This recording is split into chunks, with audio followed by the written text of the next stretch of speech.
If you could just leave your cameras off for now, and if you do switch your cameras on, and as I'm sure you will do, you will unmute your mic and participate in discussions. Please bear in mind we are going to put this recording on the Turn It On YouTube channel for others to watch, and there will be also people that are on the MIEE course with us that will need to watch this back because they aren't able to make it this afternoon. As I've said, this is a slightly different format to the way we've normally been running our sessions, and we are really fortunate this afternoon to have somebody with us that's a person I've seen before at BET, and I know he's really impressed me, and that's Lanny Watkins.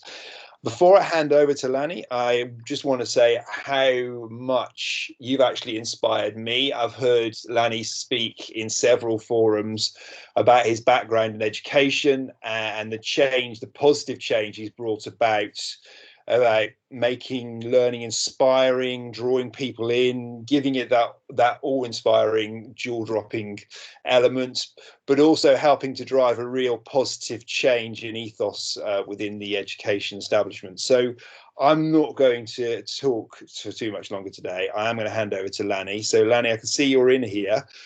You're okay to unmute and take over at this point. He's going to talk to us about how you could have an impact as an MIE in your school, how he has approached digital transformation himself, and then he's going to touch upon Flipgrid and use of that with things like student voice. So I will stop now and I'll hand over to Lanny. Lanny, it's over to you. Thank you so much for coming along today. No problems. Thank you ever so much for the invite. It's always lovely to be able to spend time with others who are interested in the same things. And I think really I've got to start with a piece of advice that I was given when I was training to be a teacher, and even now when I have the opportunity to mentor student teachers, I pass the same piece of advice on to them. And really it drives home why the MIE community is so important and so special. When I was on my second placement in a school in South Wales, and the deputy head, who was a man I've got so much respect for and really looked up to, he said to me, here's some advice to take with you for the rest of your career and pass it on to others. Surround yourself with those who will bring out the best in you. And it stuck with me. And you know what? He was so right with what he said. We are influenced as teachers, no matter what stage of our profession that we are in. And when you are surrounded by people who embrace and want to push boundaries and want to try new things, and I'll even go as far as say, and aren't afraid of failing and learning from it and improving from it, it affects you. And I've seen that through my career, amplified from the moment that I joined the Microsoft Innovative Educator Expert program, but I'm going to call it a community, because it is like-minded people who are there to inspire each other, support each other, collaborate, fail together, have those wonderful wins together, and also push each other on. I wonder if you can think of pupils in your class, and you've ever used this kind of method in your class where you've purposely put 2 or 3 pupils together because you know that they will push each other on. And if one excels, the other one wants to kind of push themselves, and there's that healthy competitiveness there. That's what the MIE expert community is.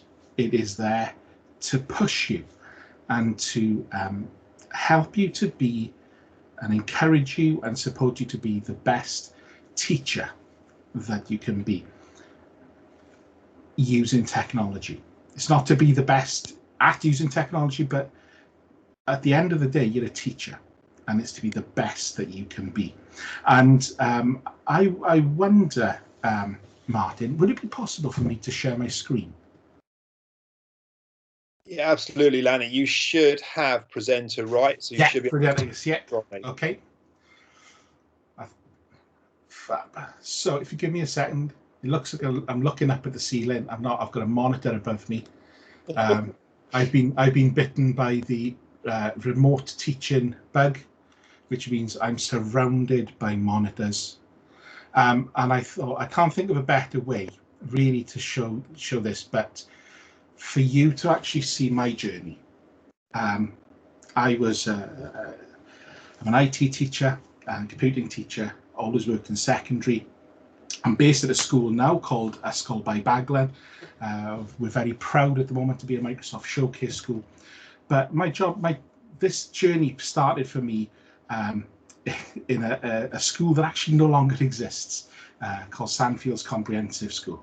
Actually, it was the first ever comprehensive school built in the UK, and I was fortunate enough to get a job there as soon as I qualified as a teacher, and I loved it there. And I found myself wanting to kind of develop my own skills. It's not always easy or affordable to get out onto courses. We didn't have the opportunities back then, and it wasn't really available, these online sessions that we've got now. So it was rare that you kind of got to go out and meet people and see people and learn from people. And really, Twitter at that time wasn't something that I'd embraced either. I think Facebook I was using, but Twitter wasn't something which I really saw the benefit of. But I remember being in my classroom and thinking, right, I need to kind of push myself. I need to start learning and developing. And I guess it was just by chance. I came across something called the Microsoft Education Center. And it wasn't anything at all like it looks now. Those of you who are familiar with it, education.microsoft.com is a wonderful, wonderful resource of professional development. Hours and hours. There must now be close to 400 hours of free professional development on that platform. I think the last time I looked at it, there was about 350, but more courses have come on there now. There was a fraction of it at the time that I started looking at it, and it was introducing me to tools such as OneNote. Well, at the time, OneNote was that purple app that appears when you install Office, and the only people I knew who were using it was some people who used it for like shopping lists. It wasn't something that was really being used in education, but I started to do these courses, and I started to learn. And the important thing then was I was starting to kind of try what I'd learned and embedding it into my teaching and introducing these tools to the pupils as well. But it was during this time I made a really big mistake. If anything, I was treating this development, and I was treating mech as Gollum treats that ring in Lord of the Rings, and it was my precious. And people were coming into my room when I was sitting there, and they were badges back then, not as many, but they were. And I was sitting there in my lunch, and I was doing these, and people were saying, you know, this looks really good. What are you doing? And I would tell them, no, I'm doing some professional development. And I didn't once say, pull up a chair, log on by here, let me show you how I got started. And that's something that I'm embarrassed about, that I did not share that with my colleagues. Thankfully, eventually I realized I needed to, and I should be. And we had some wonderful times during lunch and after school where we actually, as a small group of staff, kind of gamified our professional development and made it into a bit of a fantasy football league, and earned points. We created our own point score for not just the learning and the achieving, but also the embedding in the teaching, and then sharing with others within different faculty areas of the school. And that had a profound impact on what happened at Sandfields up to the point where its doors closed, and we moved over to the school I'm in now, Ysgol by Baglan, which is a 3 to 16 school, where as a result, 5 years ago, 4 schools merging together 3 secondary and 1 primary. So I was kind of earning these badges, and then I noticed that I'd been awarded one called a Certified Microsoft Innovative Educator, the Certified MIE badge. And I was really proud about that. And then when I started looking more online, I was seeing this thing called the MIE Expert. Back then, when you searched for it, there didn't seem to be that many people around. I think I only found 1 person in Wales who had that. But I was conscious that I didn't feel good enough. I didn't feel good enough to apply for that. I thought you had to be something really, really special. Carried on doing the courses, and eventually met a wonderful lady called Mandeep, who was running the MIE program for Microsoft. She's moved on. It's the role that Jen King fulfills now. And having spoken to her, she told me to put an application in. And the thrill I had when I was accepted as an MIE expert was amazing. But even then, I had no idea where it was going to lead. And that's why I've kind of put this graphic together just to show you.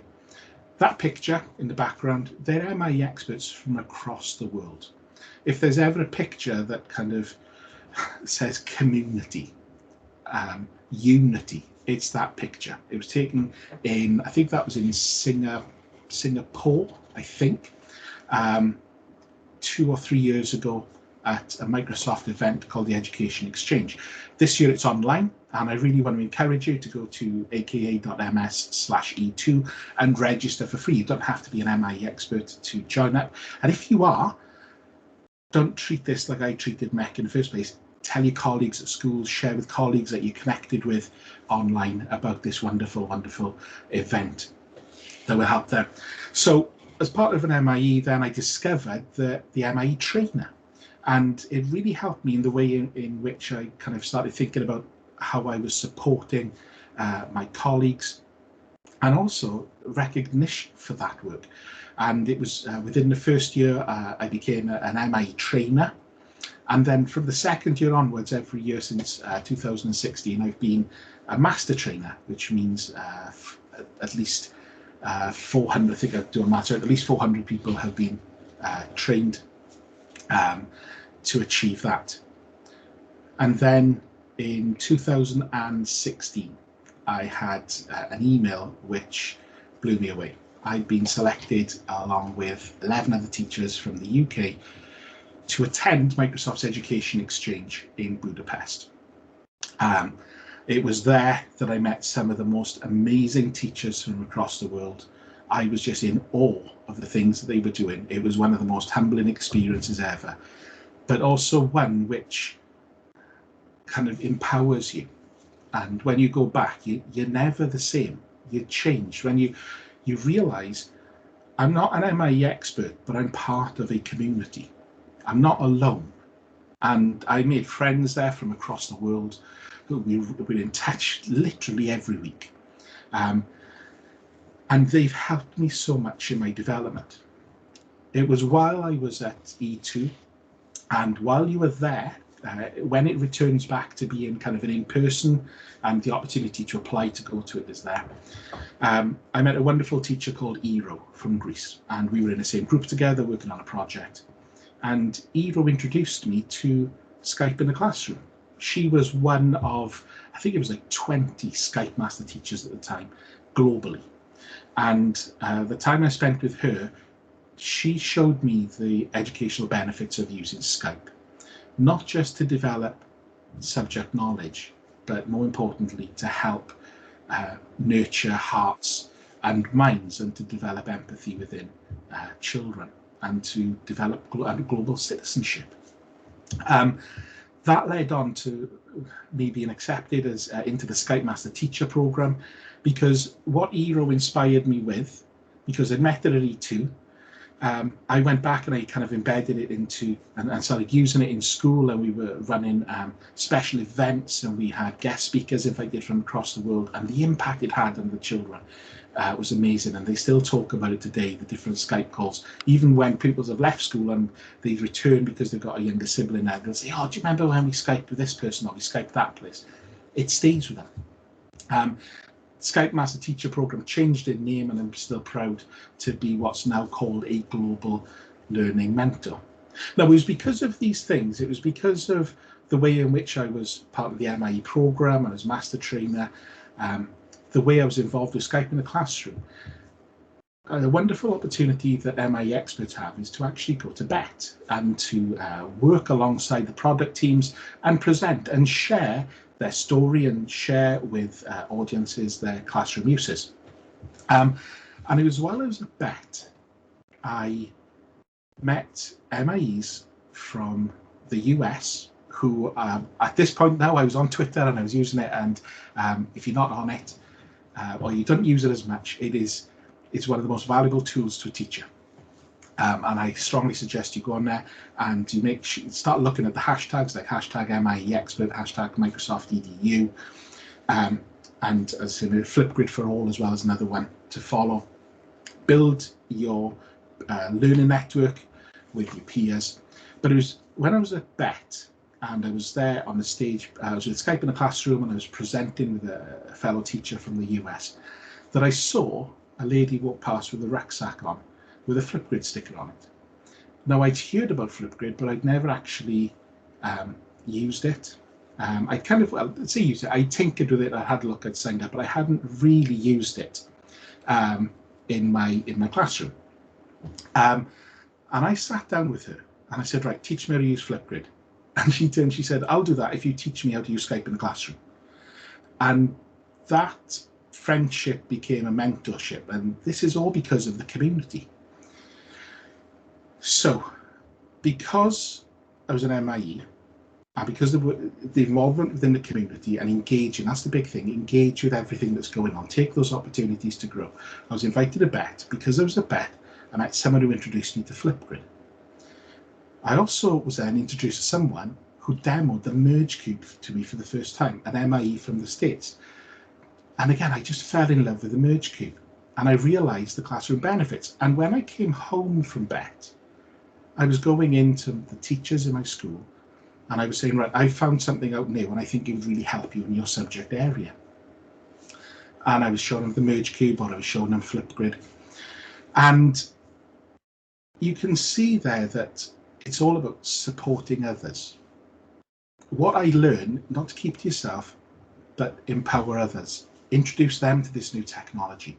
See, when you go to these events like that, when you're part of the MIE program, you are growing, but the real impact comes in how your peers benefit from it and how your students benefit from it as well. That is the really important thing.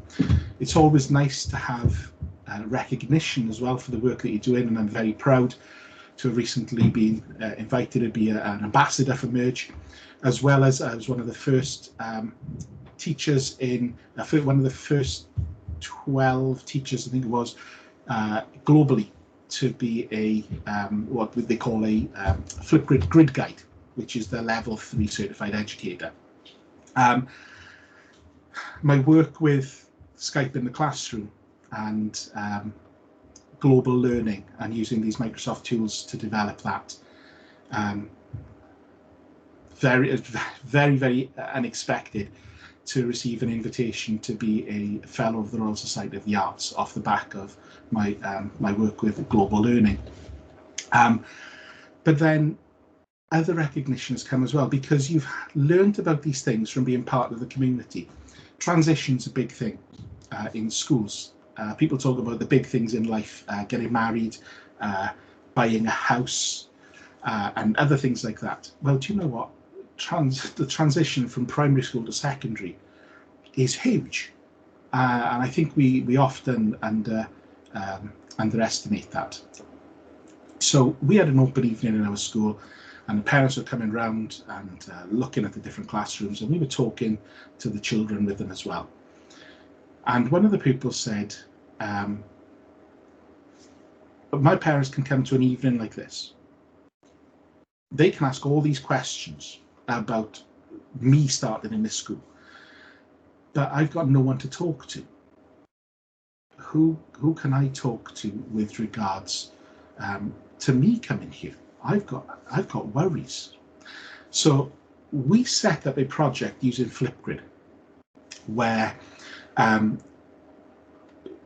pupils in the primary school were able to send questions to us, but we didn't want it to be us that was the teachers who were answering the questions.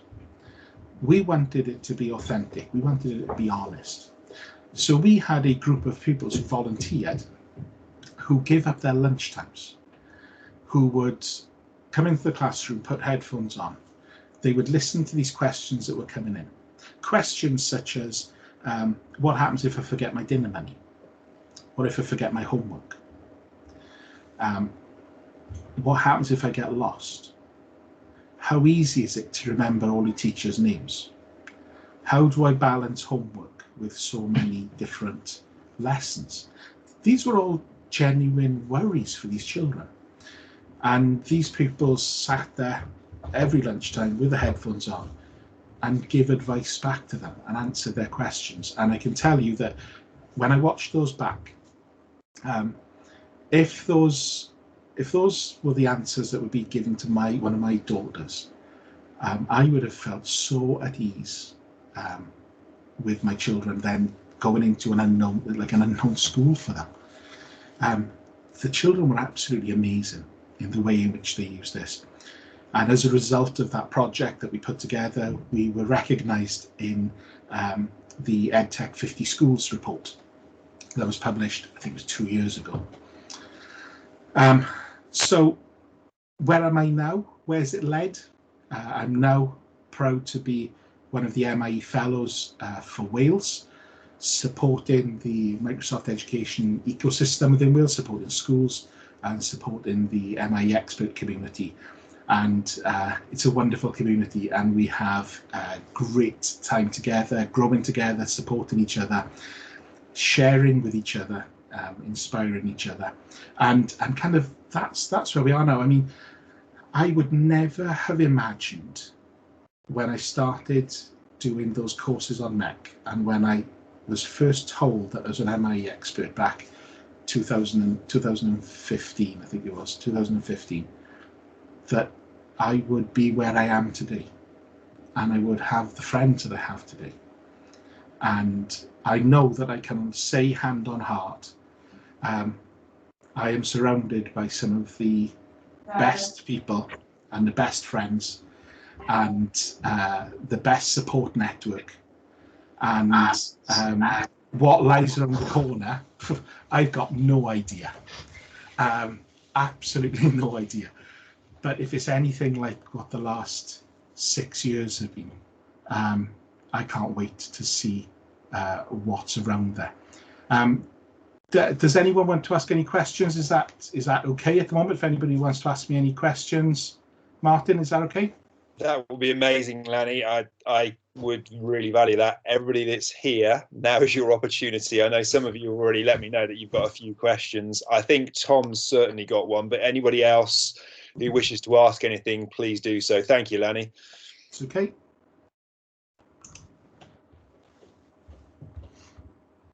I think we got one in the chat, in the conversation. David's got his hand up.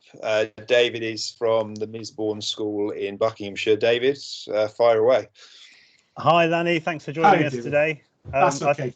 I think I saw you at BET a couple of years ago, and when I was starting my kind of journey with Microsoft, and so it's nice to see you again.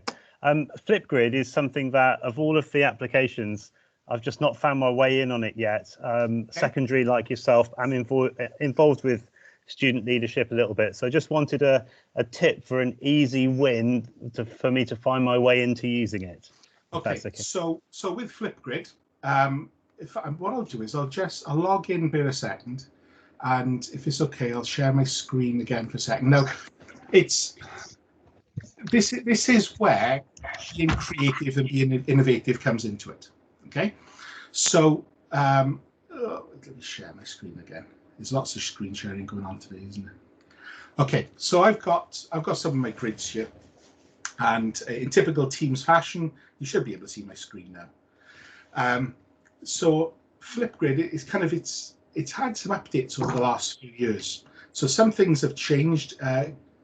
They used to be called grids, now they're called groups. So the easiest way to think of it as a secondary school teacher is to create a group for your class. And then within each group, you'll have a topic. Sorry, I've got a set of discussion. I'll try and find another one because this has changed. I'll show you one of the ones we've done for transition. Okay, so we've got all these different topics here. Now, what you could do is you could have these as your units of work, and you can have a, let me think, for example, so if you're doing a unit of work on, I obviously I'm an IT teacher, so I'm thinking about e-safety. So I could have them to create a piece of work where it's like, I want you to tell me what is the best way, what is the best practice when creating a secure password. So you'd give that as a task.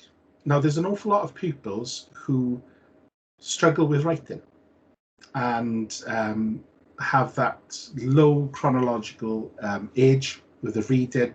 So accessibility isn't the best. And if I give that as a written task, then they may struggle to actually put down exactly what they know up here. And it's not a true reflection. But if I get them to talk about it, I'm getting to find out exactly what's up here, which is what I want. I can give it a slightly bit more of a creative task where I could say, following on from the re-safety, you're going to be a YouTuber, and you've been asked to produce a vlog for Safer Internet Day, giving advice to parents.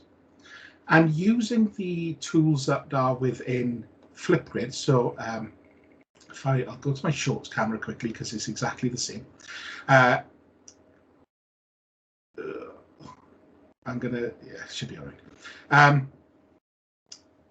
So using the effects on here, where they've got filters and they can add text to screen and they can add pictures to screen. There we go. Let's put a nice border around here. They can easily develop this whole vlogger kind of really nice looking creation. Now, if you move on to say that's ideal for like Key Stage 3. Key Stage 4, where I found it to be really helpful is that if we have any exam questions that begin with explain or describe, and they may be the exam questions that are like 4 marks and 8 marks, then you may have pupils who, you've probably had them where they've written the answer and they've really struggled. So you sit down and you say, right, let's talk about this. And they talk it through with you. And then you've said this sentence then. Right, what you've just said to me now, I want you to write it down. And because they've actually spoken to you about it, they're a lot more confident. If they can talk about it, they'll tell you a lot more. They just struggle with the writing. So before we do any kind of mock exams or in preparation for tests, I will always give the pupils some Flipgrid questions, which would be the extended answer, to build their confidence up so that they can realize, actually, I'm pretty good at answering that question, to kind of give them that boost going into it.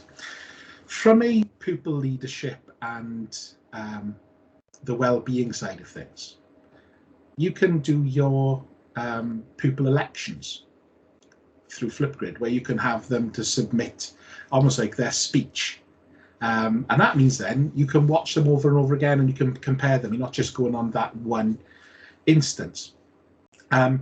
You can have kind of, if any pupils are struggling with anything, they can kind of send a quick message and you can have that moderated by staff. And of course, the great thing is with Flipgrid, it can be set up so that nobody sees the video at all by setting your grid as moderated, so that there can be that confidential sending or saying of something where they may not be able to find the teacher, but it's like, I want to speak to you, or I've got this problem.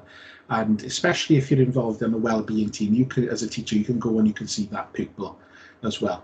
Has that helped with anything?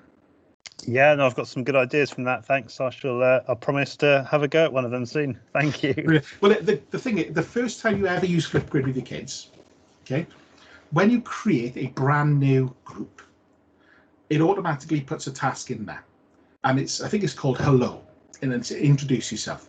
So before you even start giving them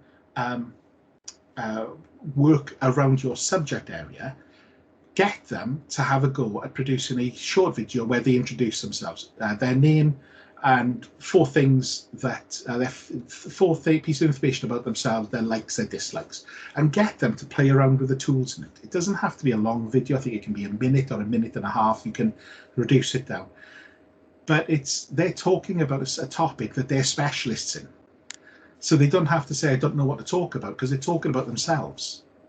And it also helps them to see what they can do in it. And if pupils are used to kind of the TikTok and Snapchat and Instagram and using filters and things like that, it becomes natural to them.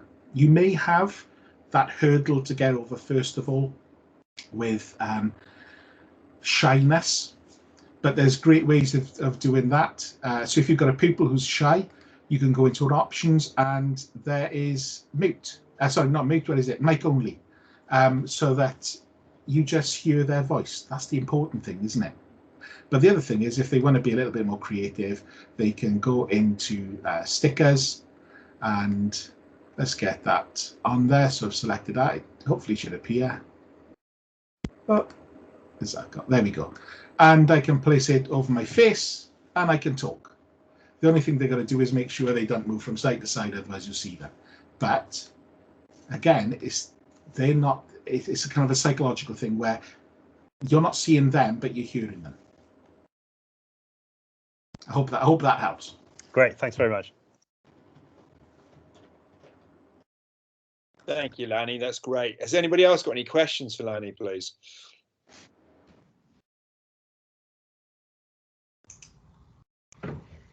Jill. Or Tom. No, let Jill go first, and then I'll have a quick one at the end. Jill, off you go. Hi, I've got a different role. I work in a special needs academy, so all the children have got learning difficulties, and we're trying to embrace this. I mean, we can use an awful lot of what's on 365 with some of the children. Others of the children, it's just not able for, and we understand about immersive reader, etc. What I'm hoping to do is to find a network of people that are also in special schools and how they've used it to support their pupils and their staff with learning, because we also have a massive number, more than 50% of our staff, nearly 60% of our staff are LSAs and TAs, and how we can support their learning through the 365 tools. I've started with Sways, for example, and I'm just wondering whether there's people we can contact in that sort of area that would support us, which is quite different to mainstream teaching. Yeah, it is. And the good news is there is. And the even better news is that there is a fantastic gentleman called Aaron Smith. He is on Twitter. I'll dig out his Twitter account and I'll post it in the chat for you. Thank you. Aaron, I think it's Aaron Dyslexia, I think his name is his Twitter account. He is actually employed by Microsoft to work within the SEN sector, and his knowledge is amazing. But more than that, he's got that network in place because he's working with those schools already. And as MIs, we are so fortunate that every monthly call we have, because that's a great thing about being an MA, you get these connection calls, you get to find out the latest developments that are coming through. He does an SEN slot every single month where he just does 5 minutes showing a tool that has huge impact in supporting pupils. But yeah, Aaron Dyslexia. There's also I don't know if you've seen it. It's something that you may want to share with parents. There is, and I'll put it in the chat, aka.ms/sped. That URL looks really weird, but Microsoft do all their shortcuts, aka.ms. That will take you to a page that can be shared with parents and with teachers, that will highlight all of the accessibility features across the entire Microsoft suite, categorized under the kind of the specific need of the child. I think I've seen that. But yeah, that's really useful. And that's always growing. But I'm almost certain it's Aaron Dyslexia. I'll dig that out now. Thank you. But yeah, and he is brilliant. He's worked with so many schools. But yeah, he's fab. He's absolutely superb. And how many people use this for training their staff? Have you seen it used as a professional development tool as well? We've used, or we promote it with our staff.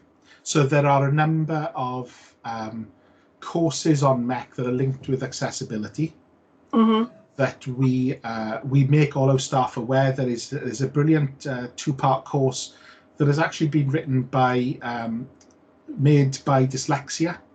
Yeah. So we'll always promote these to our staff, and I do regular sessions with the teacher assistants in our school. We got quite a large provision within our school. When we were inspected, they said it's one of the largest they've come across in Wales. So I'm always supporting the TAs because they are the ones who work with the children. That's all you can do. It's the responsibility of a school to kind of push it, but kind of it's also a job to kind of, when we see something that someone will benefit from, lead them to it as well and point them in the direction of the benefits it brings. That's great, Lenny. Thank you. Okay. Thank you, Lenny. Tom, have you got a question? Yeah. Anna, thank you. Thanks, Lanny. It's great to see you again and hear you. And thanks so much for coming on and doing this. And I love all the stuff you're talking about. And I really love the thing about you not initially sharing and then starting to share. And I don't know if you recall, but the first time I spoke to you about this program about a year and a half ago, the whole point of this program is to create those staff digital leaders in our schools that will then share their knowledge and draw more people in, because turn it on. Ultimately, what we're trying to do is transform the use of technology in school, and we know we can't do it ourselves. We need the teachers, the leaders at the schools to really drive it forward. My question was about how have you seen the use of technology change in the last year in your school, and what are you planning to do to make things stick? So and all this progress that we've made in so many different schools in the last year has kind of been forced upon them. We don't just go back to square one and lose it.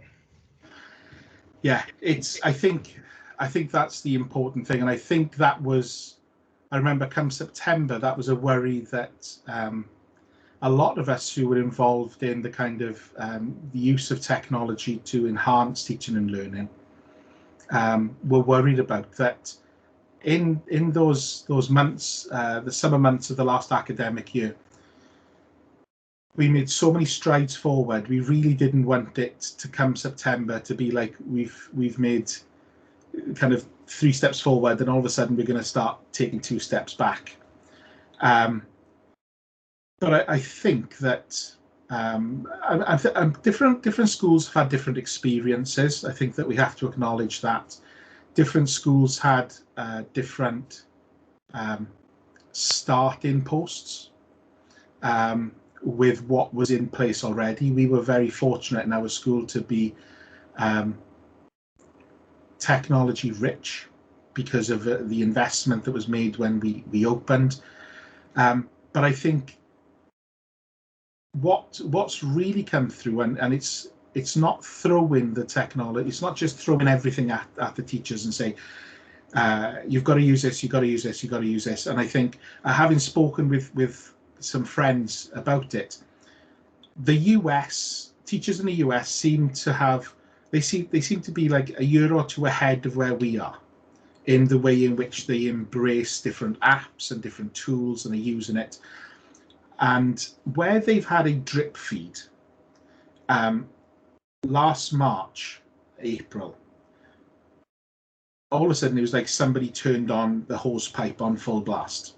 And I think a lot of people became overwhelmed and they weren't quite sure what they should be doing. And they didn't have those people to turn to necessarily in their schools. And they would go to social media, they would see what other people are doing and try to mirror that without actually thinking about the strategy for the school and the direction that they want to move in. But also, having spoken to some teachers, they found it really difficult because they were comparing themselves to others, and others were doing certain things and they weren't, and they were starting to question their own competency as a teacher. And that was a huge hurdle to kind of get over, first of all. Then it was not kind of, we want to see the all these wonderful features being used within, but we want to see you grow in confidence. Now that could be making your first ever live lesson, or it could be using Flipgrid Short to record yourself reading a story to the children. Or it could be using PowerPoint Recorder to record your lesson and then share that with them. And to some people, that was an easy thing. They were naturals. They sat down, they did it. For others, it was helping them with their levels of confidence rather than kind of raising their skill levels. It was helping them to realise how good they were. So it was encouraging to see what teachers would do. And I was really encouraged in our school to see teachers who embraced it and realised I have to do it, and were scared. And there's nothing wrong in being scared. But really, I think the important thing is having teachers who are willing to support each other as well and help each other. Now,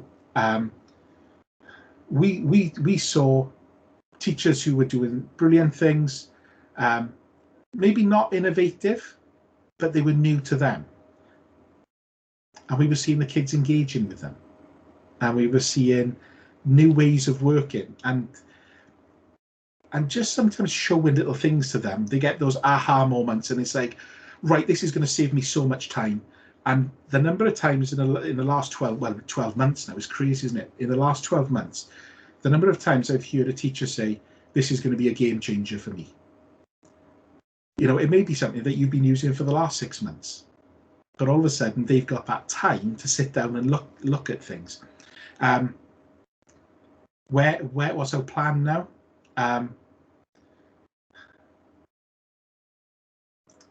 I think we're in a position where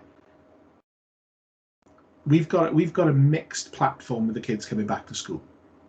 We've got some who've thrived, and we've got others who have struggled, and then we've got others who have just buried and didn't want to be part of anything. So I think the challenge is, how are we going to support all of these pupils now who are coming back to school, all in different places, as well as looking at how do we prepare for the unknown future with anything that could happen, to make sure that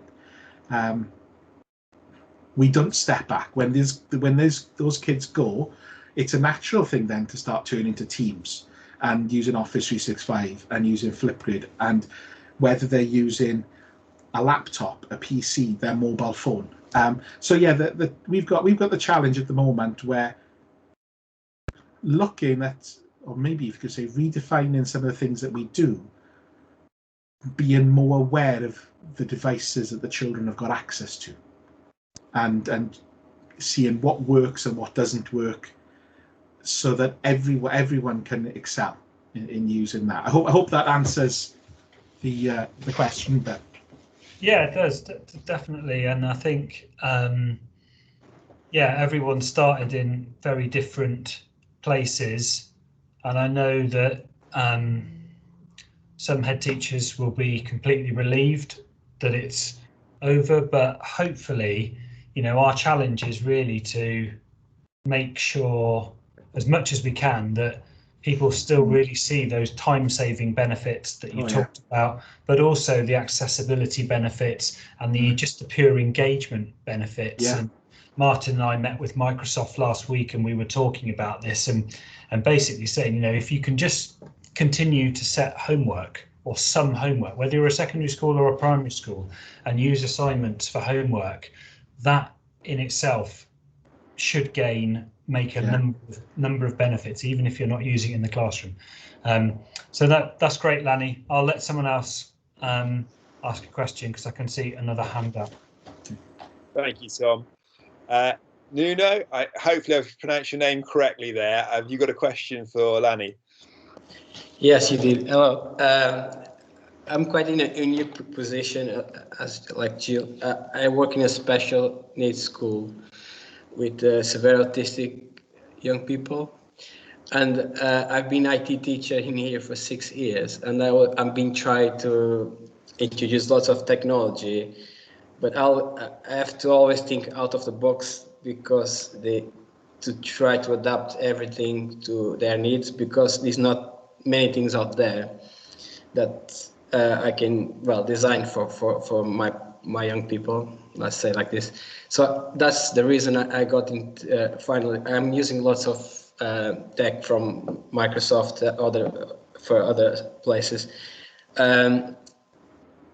I was just trying to find someone else with my problems and probably some guidance. And a quick question is, to get the expert, we need only use Microsoft things, or we can have a mix of? Yeah, so right, what I'll do is, I've got this here. Here we go. So what I would suggest as well, Nuno, is reaching out, and I haven't put it in the chat now, I'll put it in there in a moment, reaching out to Aaron as well, and he'll be able to kind of put you in contact with schools where there'll be a teacher in a similar position to you, because it's important that you have that community and you have that support network that helps you, and you realize you're not alone, and there may be someone who's already kind of gone through the challenges that you've gone through, thinking, what am I going to do, what am I going to use, how am I going to engage, and they've made those discoveries. So it's worthwhile reaching out to Aaron as well about that. But if I share this on here, okay, this is how you become an MIE expert. So the first thing, the only prerequisite is that you are a certified MIE. To do that, it's 2 hours of CPD at education.microsoft.com, which is all free, and that gives you the MIE badge. Or it can be attending events where a trainer will give you out a code for attending an event. They've now changed the application process. So the questions, there's always been 4 questions, and it used to be produce a sway. Now it's changed, and we're still waiting for like some further guidance, if you could say that, and more clarity on kind of how to see what an application looks like. So this is all new to us. So this will be for next year.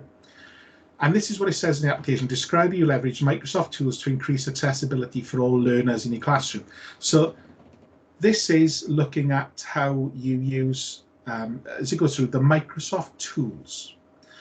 Now, Microsoft has numerous partners,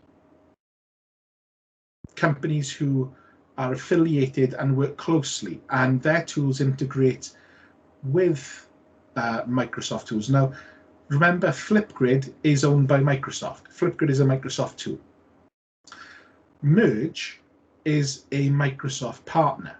So I've seen an application they had pupils to build houses in Minecraft, or build objects in Minecraft, export them as a 3D model, and then using the merge cube, they were able to use those with a portable device, and they were able then to place the things that they built in the real world and to do a project on them. So you can see there that there is showing real innovation, but it's using a combination of Microsoft tools and Microsoft partner tools. So as long as there is that, if you could say, foundation of using Microsoft tools, if you've used other things that kind of allow there to be used alongside each other, then that's fine. Providing, like you said, you wouldn't do an application where you talk about how you've used Google Classroom, but you talk about Teams. Does that make sense? So the application this year has changed to actually more of a portfolio. So what they're advising people is, as you go through, start collecting some examples of lessons that you've done and examples of people's work. And what I'd say is, anytime you have if you could say, a classroom win and something worked for you, share it on Twitter. Make sure you use hashtags like MIE expert, or if it's something in your class, hashtag accessibility. Because it's not there to, and this is something that people get confused about. You're not blowing your own trumpet. You're not saying, hey, look how amazing I am, look how brilliant this worked for me. But you're sharing with others, and others will thank you and will really greatly benefit from you sharing that. I've benefited so much from people sharing on social. And you may see something and think, okay, that's not going to work, but if I tweak it, it will work, because you know your kids. But this is available, aka.ms/MIE expert, and these questions are up on there with some more information about the MIE community. And there's a lovely video on there where you get to see smiley faces of teachers from across the world who are part of this community. But yeah, so it is, to become an MIE, you're looking at your use of Microsoft tools, but you know, if they're being used in partnership with a Microsoft partner tool, or a tool that integrates nice with it, that's fine. Does that answer your question? Yes, it does. The thing is, I've been just an example. I've been using a lot virtual reality, and I got some recognition with that. But I'm not sure if it's a partner of Microsoft or not. It's a class. I'm using Class VR. How can I find that out? Or right, if on the put that back up and there, on that slide there, are you on Twitter, Nuno? Yes, I don't use them very often at the moment. Yes, I am. Just follow me on Twitter. Okay, so that, or DM me on Twitter. Or you can, I'm happy to give my email address. I'll put my email address in the chat now. More than happy for you to email me. Tell me exactly what you're looking at. Class VR. Yes. Can't even type my email address in. And so there's my email address. So, and we can have a look at something. And we can have a look at maybe something, and I'll help you. I'll give you a hand with that. More than happy to help you. Thank you. Thanks so much. That's okay. Amazing as ever there, Lanny. Thank you. Has anybody else got any questions while we have Lanny with us?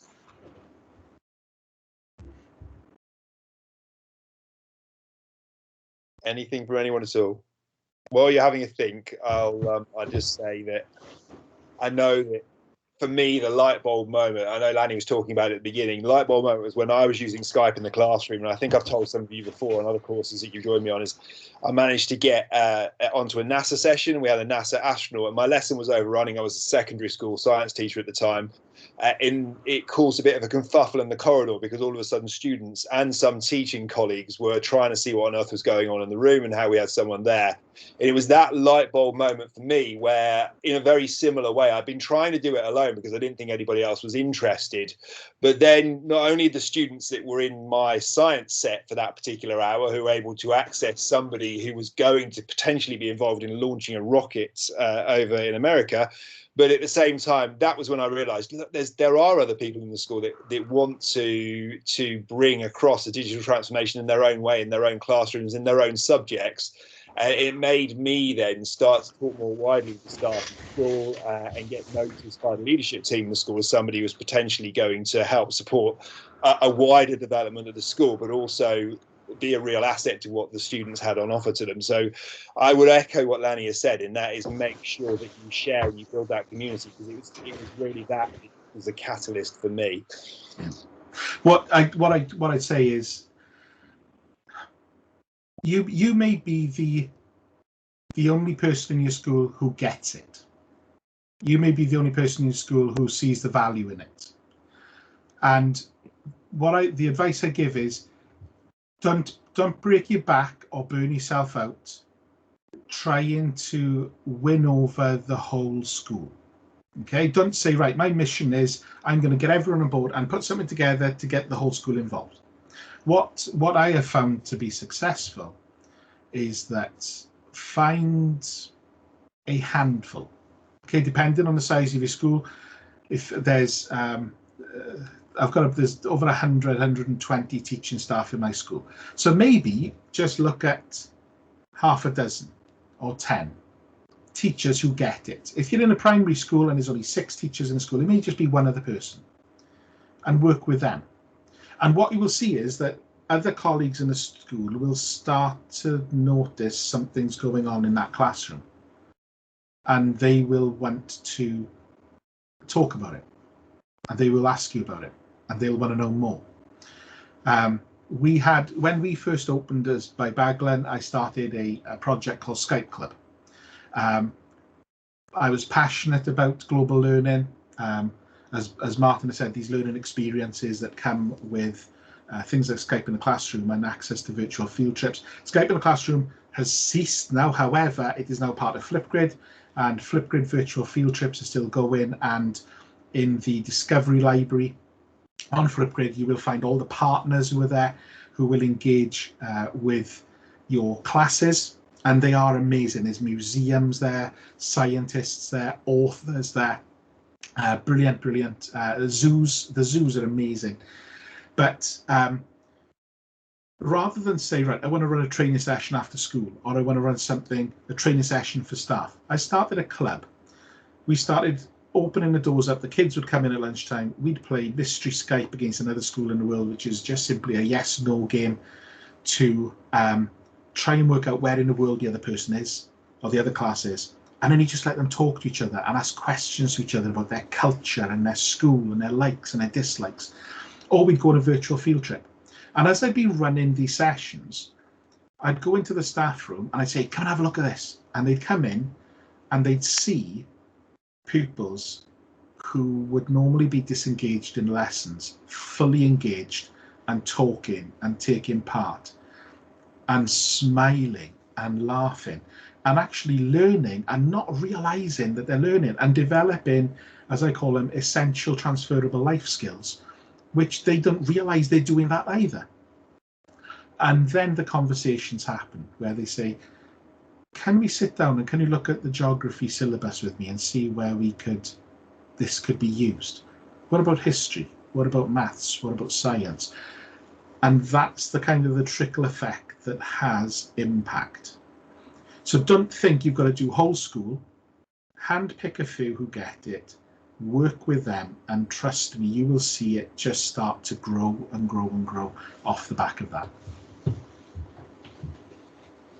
Thank you, Lanny. Has anybody else got any final questions before we conclude? Now's your opportunity, if you've been holding back.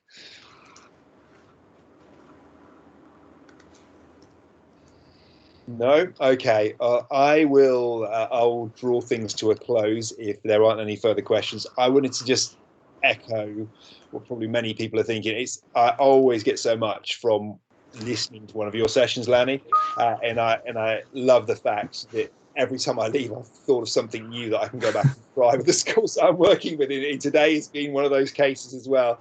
I really appreciate your time and in value having you along, and also being able to work with our IEs that we are working with this year in trying to support them in their application and in finding out just what the role means to them and other avenues that may open up as part of that process. I'll let you just explain what you've got on screen there. All right, so this is Aaron, who I've been saying to come and check out. I've put his Twitter handle. This is one of the most amazing people I've ever met with regards to accessibility. If there's anybody who knows about it or knows a school about it, it's Aaron. So make sure you follow him. Make sure you reach out to him. And what I will say to you is, I don't know if you are an MIE expert. I don't know if you like you are. Do not sit there thinking I'm not good enough. That's the biggest mistake you can make. You can sit there going, I'm not good enough. If you are using these tools in the classroom because you want the kids to develop and you want them to achieve the best they can, and you are curious about wanting to push boundaries, it's saying, I want to be associated with a community of teachers who want exactly the same as me. So if you like, I put my email in the chat. You saw my Twitter handle as well. If there's any way I can help you, please reach out to me. Thank you, Lanny. I think Tom has said it very well. The generosity that we always get from you is amazing, and I really do appreciate it. Tom, is there anything you'd like to add? No, just thanks again, Lanny. Got loads from it. Hope lots of other people have, and I'll catch up with you another time. Definitely. No, thank you. It's been lovely spending the end of the day with you. I'll call it the end of the day. I can relax now, but it's been lovely spending it with you.